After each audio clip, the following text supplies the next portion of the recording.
سيدنا محمد بن عبد الله وعلى آله وصحبه ومن والاه ولا حول ولا قوة إلا بالله. رب اشرح لي صدري ويسر لي أمري واحلل عقدة من لساني يفقهوا قولي سدد لساني واهد قلبي بحق سيدنا محمد.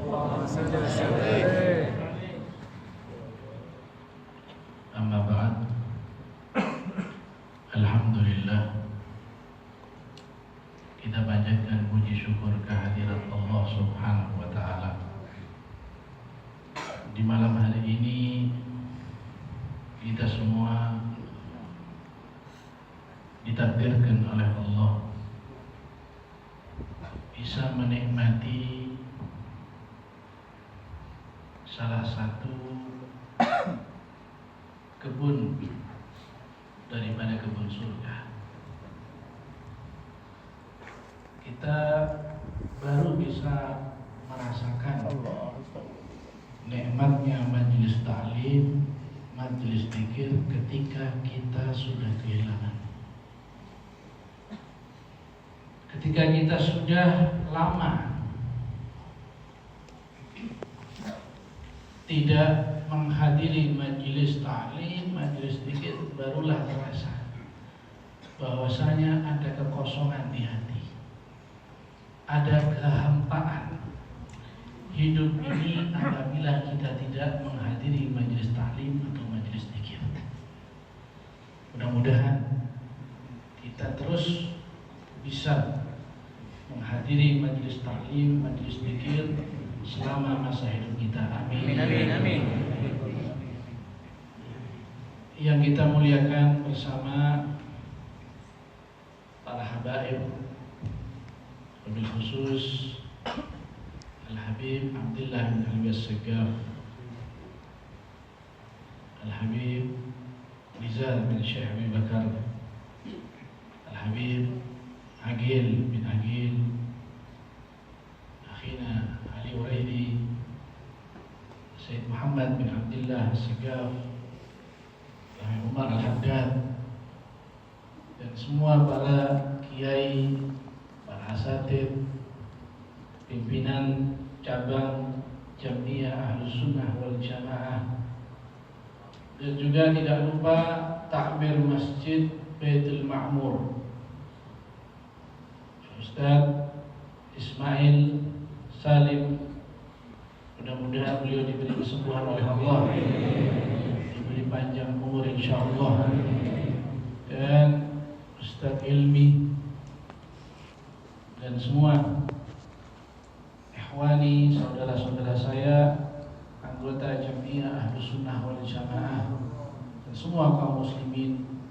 Mudah-mudahan kumpulnya kita di tempat ini membawa keberkahan kita dan membawa kita semua kepada jalan istiqamah, dan membawa kita semua pada husnul khatimah. Amin ya rabbal alamin.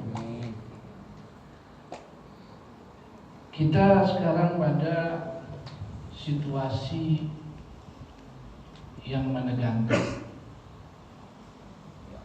di mana kita hidup di masa-masa penuh dengan kesulitan. Bayangkan negeri kita yang kita cintai ini,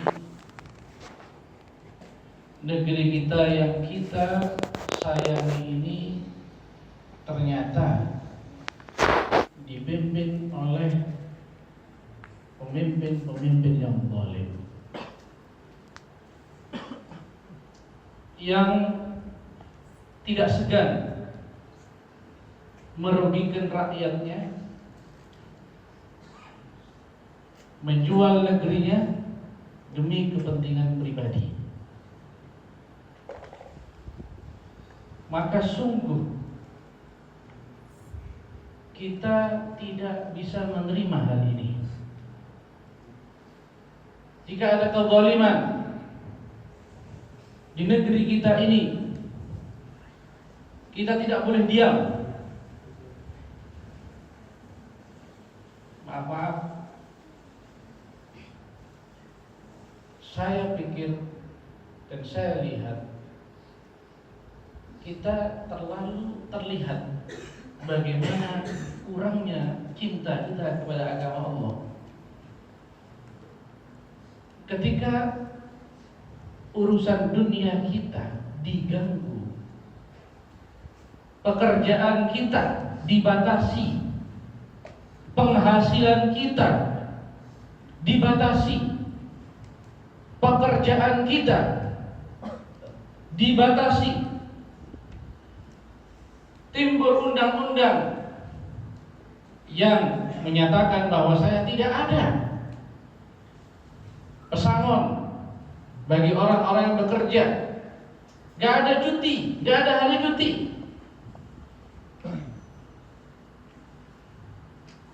Semua ini merugikan dunia kita. Bagaimana apa yang terjadi? Responnya luar biasa. Kita lihat ada demo di mana-mana. Sepakat keluar dan menentang kebijakan pemerintah karena merugikan dunia, merugikan pekerjaan mereka. Tapi na'udzubillah min dzalik, 6 bulan lebih ada kebijakan dari pemerintah yang membatasi ibadah kita, membatasi zikir kita, membatasi sholat jamaah, bahkan sholat Jumat pun dibatasi. Na'udzubillah min dzalik, gak ada respon dari kita.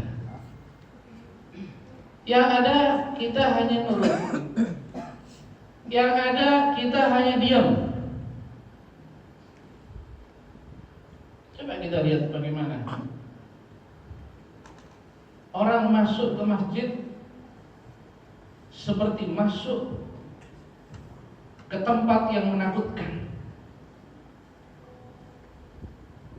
Seakan-akan masjid itu sarangnya setan, sehingga digambarkan bahwasanya masjid itu tempatnya virus. Gak boleh ada kegiatan di masjid, gak boleh ada sholat jamaah, gak boleh ada majelis taklim, gak boleh ada sholat Jumat. Masuk ke masjid pun harus diperiksa. Sehingga orang-orang yang sebelumnya malas ke masjid tambah gak mau ke masjid. Orang-orang yang giat ke masjid sekarang menjadi takut pergi ke masjid.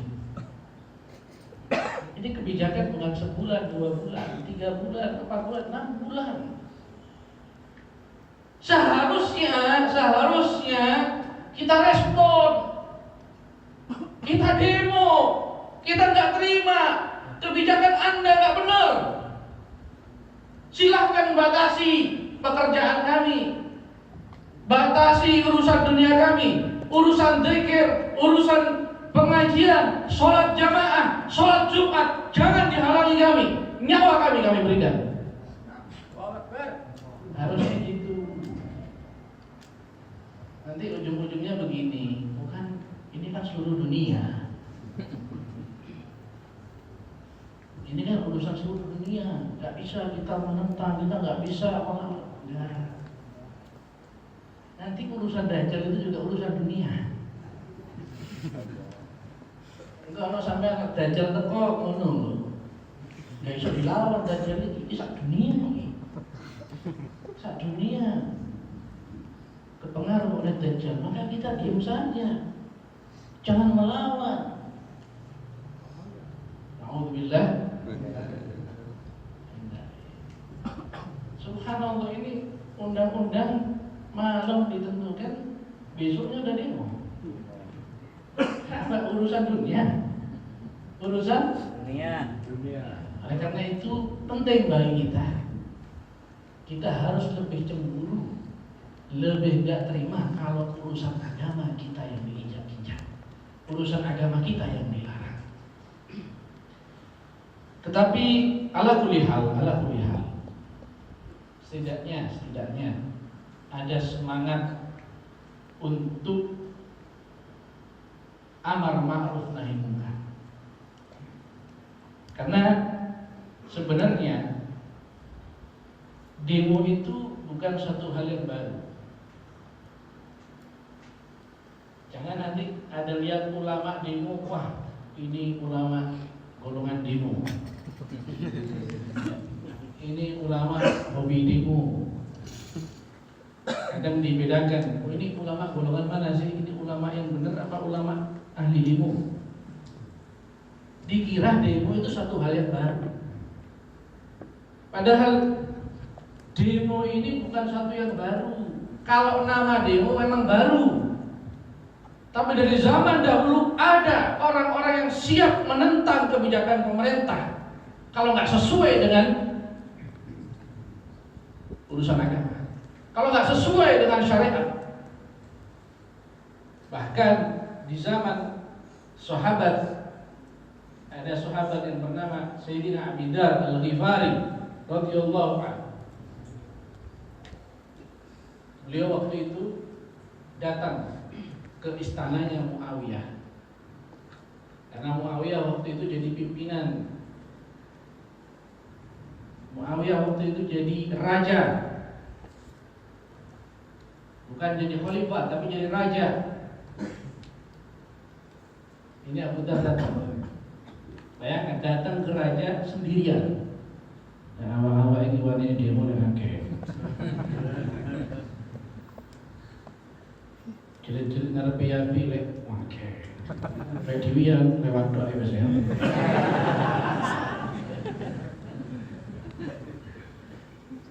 Lepas diwian, lepas bermunculan lagi. Ayo sini sah. Lepas diwian, anggerut, mampu santai. Ayo.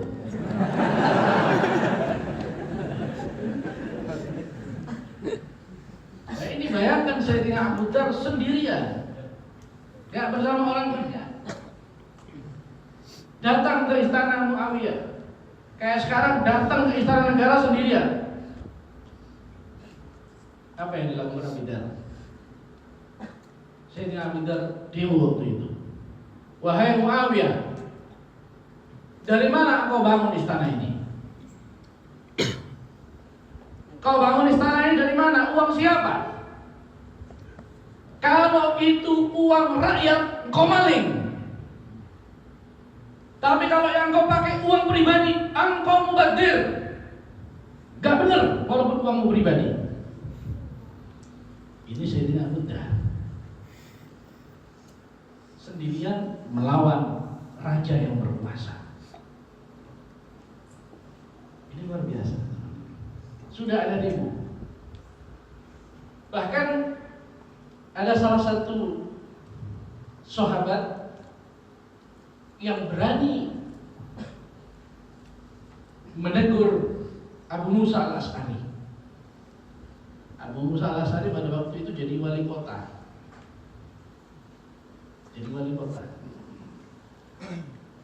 Ketika tengah-tengah berceramah, ini sahabat ini berdiri, diberhentikan ceramahnya.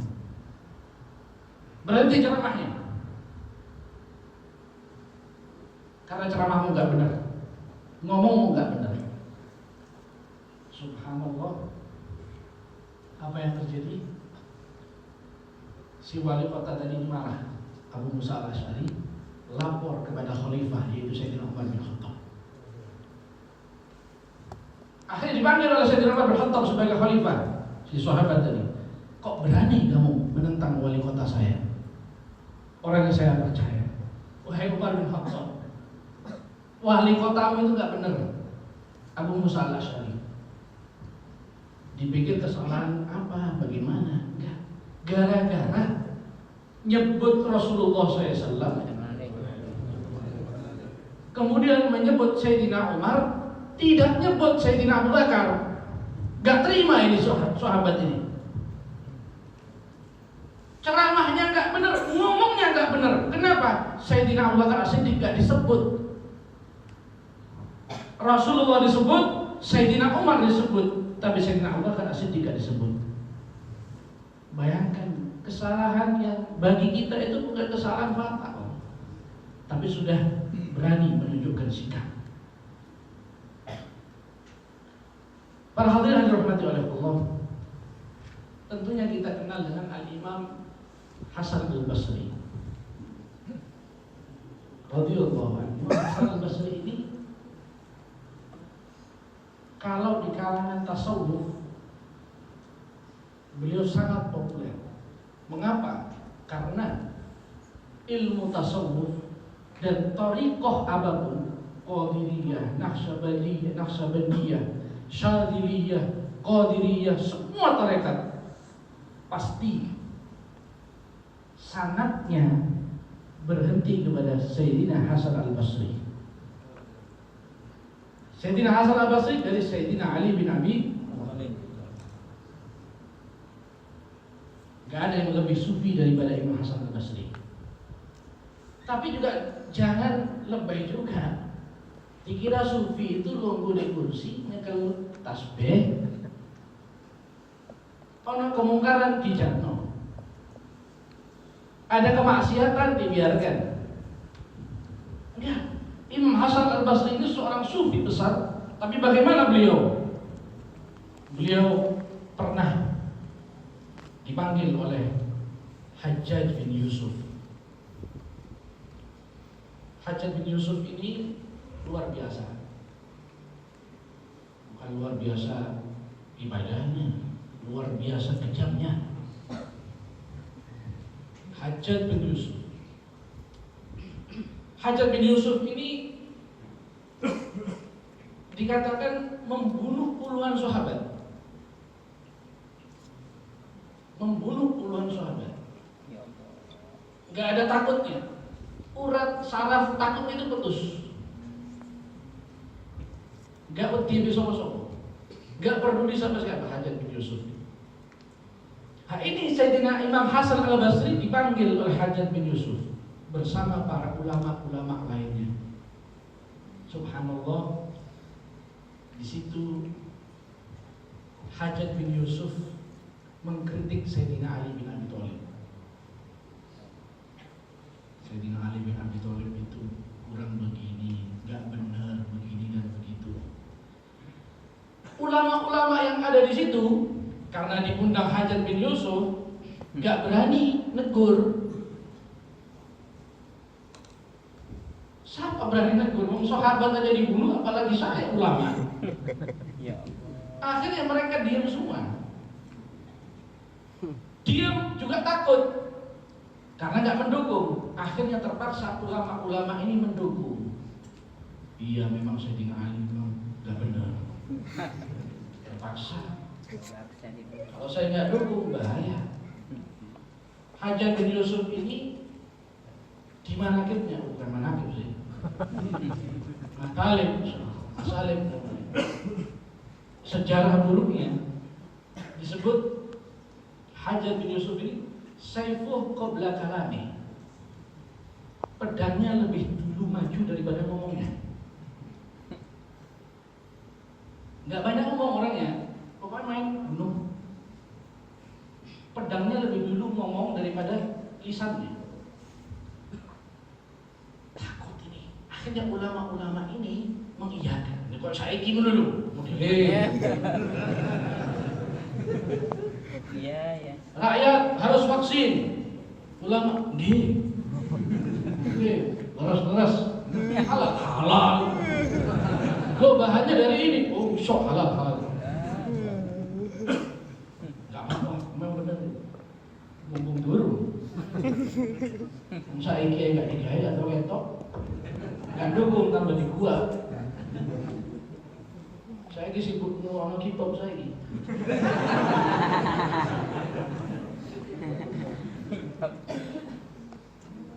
Jadi begitu.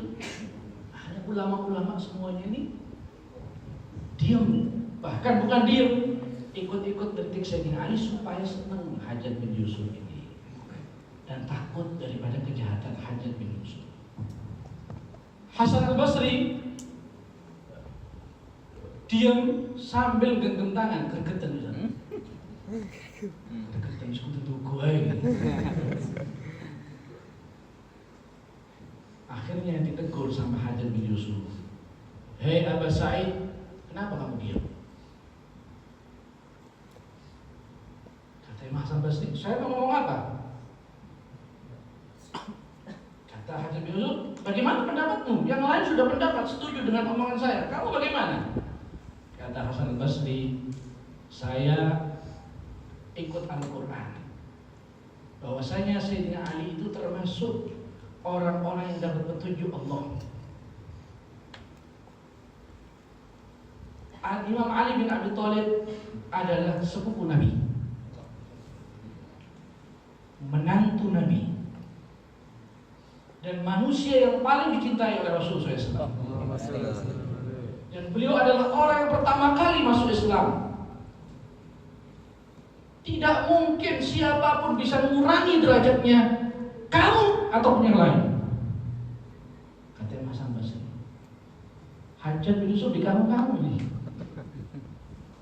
Apa yang terjadi? Ini Hajjaj bin Yusuf merah wajahnya, mengamuk. Hajjaj bin Yusuf berdiri masuk ke rumahnya. Sampai so kira-kira malah begini apa ini? Suku apa ini? Akhirnya ulama-ulama yang lainnya ngomongin Imam Hasan Basri, itu teman-teman. Awal-awal kena pisang.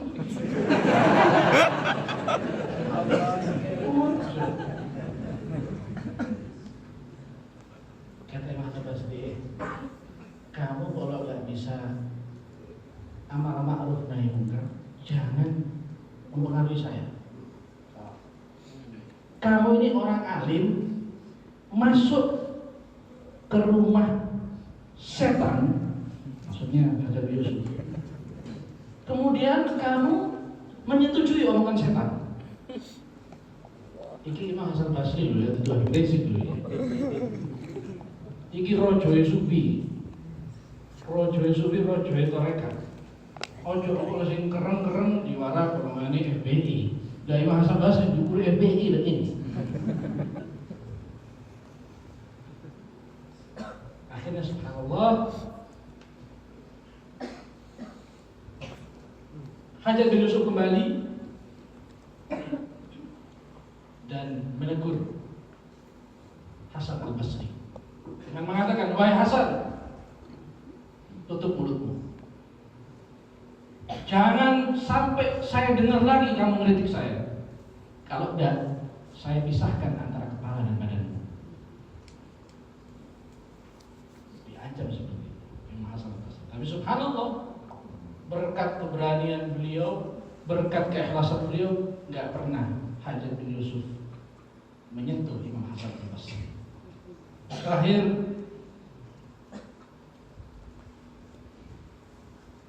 ada salah satu orang yang bernama Hatib Az-Zayyad. Ya. Hatib Az-Zayyad ini mendatangi Hajjaj bin Yusuf juga. Di antaranya dia mengatakan, aku berjanji kepada Allah 3 hal. Kalau aku ditanya sesuatu, saya akan jujur. Saya nggak mau bohong. Ditanya oleh siapapun, saya akan jujur. Janji saya kedua kepada Allah, kalau saya diuji oleh Allah, saya akan sabar. Kalau saya diberi kenikmatan oleh Allah, saya akan bersyukur. Itu janji saya kepada Allah. Akhirnya kata Hajjaj bin Yusuf, oh kamu jadi jujur orangnya? Iya, saya tes ya. Kata Hajjaj bin Yusuf. Bagaimana pendapatmu tentang aku? Tentang saya, kata Hajjaj bin Yusuf. Dia janji jujur. Apa kata Hatib Az-Zayyad ini? Aqul innaka min a'da'illah. Saya jujur, kamu ini musuh Allah. Jujur. Saya sudah janji harus jujur. Namun bin Hajjaj bin Yusuf. Terus bagaimana pendapatmu tentang pimpinan kita, raja kita, Abdul Malik bin Marwan? Hajjaj bin Yusuf ini menterinya. Abdul Malik bin Marwan rajanya. Terus mari menteri dihina. Bagaimana pendapatmu tentang raja kita? Dia itu lebih jahat daripada kamu. Kamu itu adalah satu kejahatan daripada ribuan kejahatan raja kita. Abdul Malik bin Marwan. Raja itu sudah banyak ngomong. Pasukan siksa. Akhirnya benar dibawa, badannya ini ditancap di kayu-kayu yang banyak dari paku. Badannya dengan kayu-kayu dari sampai merasuk semua ke tulang-tulangnya, ke daging-dagingnya, sampai akhirnya yang nyiksa ini gak tega. Wahai Hajjaj bin Yusuf, dia sudah hancur badannya, mau diapakan lagi? Sudah capek, yang nyiksa sudah capek. Kata Hajjaj bin Yusuf, buang dia di pasar. Dibuang di pasar, datangi oleh orang-orang, ditawari, kamu punya hajat, kepingin apa? Kata Hajjaj Az-Zayyaj ini, saya minta air. Saya minta air sedikit. Akhirnya setelah minum air, wafat. Nah, waktu itu umurnya Hajjaj Az-Zayyaj itu 18 tahun. Bayangkan umur 18 tahun punya keberanian yang luar biasa seperti itu. Gak ada keinginan maksiat, keinginan main-main, enggak. Mereka ingin mati syahid. Oleh karena itu, di sini saya nggak menyarankan untuk biar mati syahid. Artinya demo ke sana sampai mati, enggak. Setidaknya ucapkan kebenaran. Mohon maaf.